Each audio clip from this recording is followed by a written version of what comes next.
अच्छा, आज का जो टॉपिक है वो बेसिकली क्या है कि वाइंडिंग अप बाय कोड, ठीक है।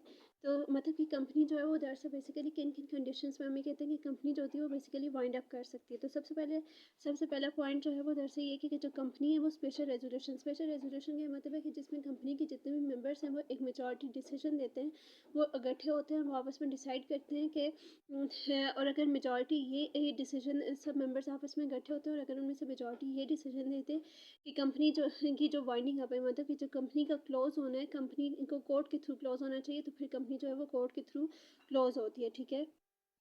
फिर दूसरा ये है कि अगर कंपनी जो है वो बेसिकली अपनी स्टेटूटरी रिपोर्ट्स देने में फेल हो जाए, ठीक है। तो स्टेटूटरी रिपोर्ट बेसिकली क्या कहते हैं कि ये उस रिपोर्ट को कहते हैं कि जो मैंडेटरी होती है, आपने रजिस्ट्रार को जमा करानी होती है, ठीक है। इस रिपोर्ट के अंदर कंपनी का जो फाइनेंशियल स्टेटमेंट होती है कि कंपनी की फाइनेंशियल क्या पोजीशन है, कंपनी के अंदर कौन इन्वेस्ट कर रहा है, कंपनी की क्या लाइबिलिटीज़ हैं, वो सब होती है। तो अगर कंपनी ने जो है वो दरअसल रजिस्ट्रार को अपनी ही रिपोर्ट ना दी हो, तो तब भी कंपनी ही जो फिर कोर्ट आकर कंपनी को वाइंड अप कर देती है, ठीक है। फिर अगर कंपनी ने जो है वो जैसे 2 एनुअल जनरल मीटिंग्स ना की हों, एनुअल जनरल मीटिंग बेसिकली क्या होती है कि ये वो मीटिंग होती है जो कि साल में बेसिकली क्या होता है कि 2 मर्तबा होती है। नहीं, एनुअल जनरल मीटिंग जो होती है वो साल में 1 मर्तबा होती है, ठीक है। और इससे ये होता है कि जो शेयर होल्डर्स होते हैं वो कंपनी से किसी किस्म का क्वेश्चन उन्हें पूछना हो, उन्हें फीडबैक लेना हो। उसके अलावा हम ये कहते हैं कि जो कंपनी की जो फाइनेंशियल स्टेटमेंट होती है, ठीक है, उसके बारे में पता चलता है, ठीक है। तो फिर उसके बाद कंपनी की मतलब कंपनी के अंदर कितने शेयर होल्डर्स हैं उनकी मीटिंग होती है, ठीक है। वो डिस्कशन करते हैं, ठीक है। फिर उसके बाद नेक्स्ट अगला है कि जो कंपनी है अगर वो अम,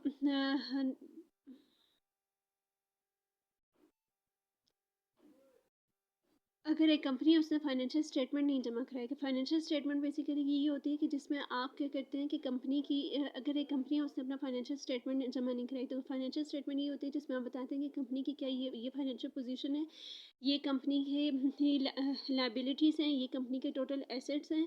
और फिर उसके बाद मतलब कि कंपनी का क्या शेयर और लॉस बताते हैं आप, ठीक है। अगर कंपनी के मेंबर जो है वो बेसिकली रिड्यूस हो जाए, अगर हमारे पास प्राइवेट कंपनी है तो 3 इससे कम हो जाए, तो तब कोर्ट आकर इसे वाइंड अप कर देती है। और अगर प्राइवेट कंपनी में जो है जैसे 2 से कम हो जाए, तो फिर कंपनी आकर इसे क्या करती है, वाइंड अप कर देती है। अगर कंपनी जो है वो बेसिकली क्या करे कि अपना डेट पे ना करे, मतलब जो इसने लोगों की पेमेंट करनी है अगर वो ना करे, ठीक है। हाँ, अगर कंपनी जो है वो किसी किस्म की अनलॉफुल एक्टिविटीज़ में इन्वॉल्व हो जाए, अनलॉफुल एक्टिविटीज़ मतलब कि ऐसी एक्टिविटीज़ जिसमें से कोर्ट ने अगर उसे मना किया और वो उसके बावजूद ऐसी एक्टिविटीज़ करे, तो फिर भी कंपनी जो है वो वाइंड अप हो जाती है। अगर कंपनी जो है वो बेसिकली क्या करे कि कोई भी ऐसा काम करे जिसमें जो कि पाकिस्तान में जिसे ऑफेंस एक जुर्म कंसीडर किया जा सके, या फिर पाकिस्तान लॉ के मुताबिक वो चीज़ प्रोहिबिटेड हो। अगर कंपनी कोई भी ऐसी चीज़ करेगी तो वो बेसिकली क्या होगा, अनलॉफुल होगा। या फिर माइनॉरिटी मेंबर्स वो होते हैं जिनके पास इक्विटी शेयर कैपिटल होता है। इक्विटी शेयर कैपिटल ये होता है कि जिसमें अगर कंपनी प्रॉफिट कर रही है तो आपको भी और ज़्यादा प्रॉफिट हो जाएगा, और अगर कंपनी किसी किस्म के लॉस में जा रही है तो आपको और ज़्यादा नुकसान होगा। इस इक्विटी शेयर कैपिटल बेसिकली ये कैपिटल होता है ना, मतलब माइनॉरिटी मेंबर्स वो होते हैं जिनके पास इक्विटी शेयर कैपिटल होता है। और इक्विटी शेयर कैपिटल के जो मेंबर्स होते हैं ना, उनके उनके पास मुख्तलिफ किस्म के राइट्स होते हैं, मतलब वोटिंग राइट्स होता है उनके पास। हाँ, उन्हें प्रॉफ़िट मिल सकता है, उन्हें प्रॉफ़िट मिलता है, मतलब अगर बहुत ज़्यादा प्रॉफ़िट हो रहा है, बहुत ज़्यादा फ़ायदा होगा, अगर बहुत ज़्यादा नुकसान हो रहा है, तो उन्हें भी ज़्यादा नुकसान होगा। नुकसान उन्हें इस सेंस में होगा कि मतलब हम ये कहते हैं ना कि सबसे पहले अगर कंपनी वाइंड अप हो रही है, कंपनी के जो एसेट्स हैं, उससे कंपनी का डेट पे किया जाता है।